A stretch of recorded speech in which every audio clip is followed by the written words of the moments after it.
So you're watching this video because your knee creaks or is painful.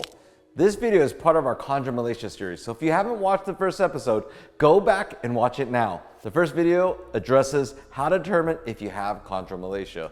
But first, please spend a few seconds to like our video, subscribe to our channel. If you found this video helpful in any way, please consider hitting the thanks button and donating. Also, our team has worked hard to bring some fun and inspiring merch to our channel for a limited time. You can check those out below. We appreciate your support.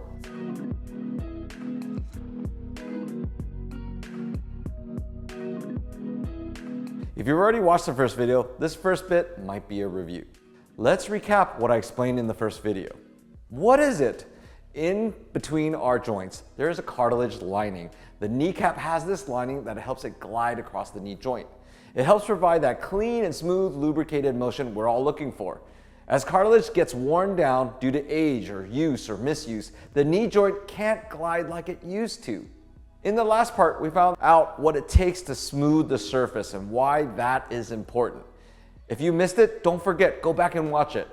If you are feeling better, that's great, but you need to do this part to seal the deal. The takeaway in today's lesson is that we gotta create space with movement. This provides a seam for whatever synovial fluid you might have, so it lubricates your joint, from my understanding.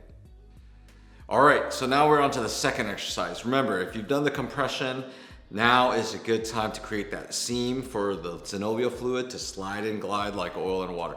What we gotta do is you could either choose both hands and try to push your kneecap up, but you're trying to create that lift or lift off. So I've got enough grip that I can hold on to this. I'm trying to kind of encompass the whole kneecap. I want you to see I'm pulling it forward, and then I'm creating an action where right about there, my kneecap actually feels like it's pulling back into the joint.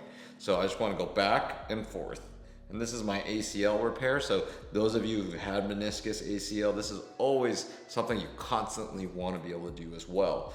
And also prevent that chondromalacia. So this is a great preventative exercise if you have it. So now you can see like right initially it gets tight here, and I back off. Pressure on, pressure off. I'll show you the side shot, but really it's just pulling it perpendicular away. And you could also do this while you're doing long sitting on the floor or whatnot, but I like having this little clearance so I can get my knee back. And now it's good to go, right? So you'll see that it feels a lot looser after. May pop a little bit, but that's not unusual. Let us know your thoughts on our two videos and leave us some love or questions in the comments box below. Please like and subscribe. We appreciate your support. I'm Dr. Lin. Remember, we heal smarter, not harder.